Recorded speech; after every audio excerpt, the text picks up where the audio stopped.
హరే కృష్ణ. మనం ఇక్కడ ఎవరు గొప్ప దాత అనేది తెలుసుకుందాం. మహాభారతంలో ఎన్నో సంఘటనలు ఉన్నాయి. ప్రతి కథ మన జీవితానికి ముఖ్యమైన ఎన్నో విషయాలను మనకి తెలియజేస్తూ ఉంటాయి. వాటిలో ఒకటి కురుక్షేత్ర యుద్ధం తర్వాత జరిగిన బంధువధకు పరిహారంగా ఒక యాగం తలపెడతాడు ధర్మరాజు.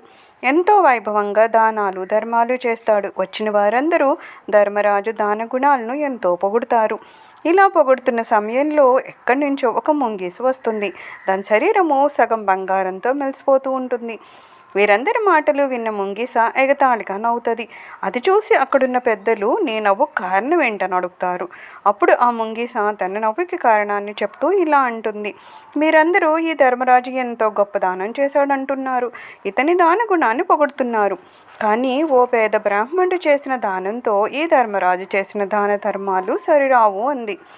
అలా అంటూ తన అనుభవంలో తాను చూసిన ఓ బ్రాహ్మణుని గురించి చెప్పడం మొదలుపెట్టింది. ఒక ఊరిలో ఒక పేద బ్రాహ్మణుడు ఉన్నాడు. అతని పేరు సక్తుప్రస్తుడు. భార్య, కొడుకు, కోడలు, అతని కుటుంబ సభ్యులు పరిస్థితులు అనుకూలించక వీరికి కొన్ని రోజుల పాటు భిక్ష దొరకదు. 5 రోజుల పాటు పస్తులున్నాక ఒక రోజున ఒక సేరు జొన్నపిండి భిక్షగా దొరుకుతుంది. ఆ సేరు జొన్నపిండిని కుటుంబ సభ్యులు 4గురికి పంచుతాడు ఆ పేద బ్రాహ్మణుడు. వారు తినబోతూ ఉండగా ఒక ముసలి బ్రాహ్మణుడు ఆకలి అంటూ వస్తాడు. సక్తుప్రస్తుడు భక్తి శ్రద్ధలతో అతన్ని గౌరవించి తన భాగానికి వచ్చిన జొన్నపిండిని ఆయనకి ఆహారంగా ఇస్తాడు.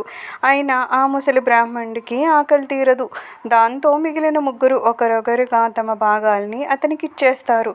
అప్పుడు ఆ అతిథి కడుపు నిండింది అంటూ ఆనందంతో కృతజ్ఞతలు చెప్తాడు. ఆ తర్వాత తన నిజ రూపాన్ని చూపిస్తాడు. ఆ అతిథి ఎవరో కాదు, సక్తుప్రస్తుని దానగుణాన్ని పరీక్షించడానికి వచ్చిన ధర్మదేవత.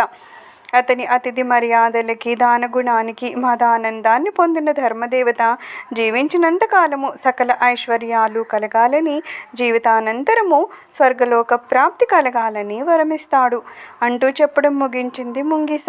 ఇప్పుడు చెప్పండి, ఆ పేద బ్రాహ్మణ్ చేసిన దానం గొప్పదా, ఈ ధర్మరాజు చేసిన దానం గొప్పదా అని అడుగుతుంది.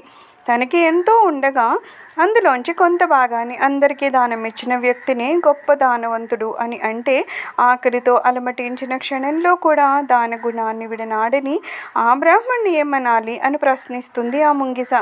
ఆ పేద బ్రాహ్మణుడు జొన్నపిండిని దానం చేసిన సమయంలో గాలికి ఎగిరి కొంత నేలపై పడింది. ఆ పిండిలో దొల్లిన నా సగం శరీరం అంతా స్వర్ణమయమైపోయింది. అప్పటి నుంచి మరో సగభాగము స్వర్ణమయమయ్యేంత గొప్ప దానం చేసే వ్యక్తి ఎక్కడున్నారా అని ఎదురు చూస్తూ ఉన్నాను. ఎవరూ కనిపించలేదు అంటుంది ఆ ముంగిస.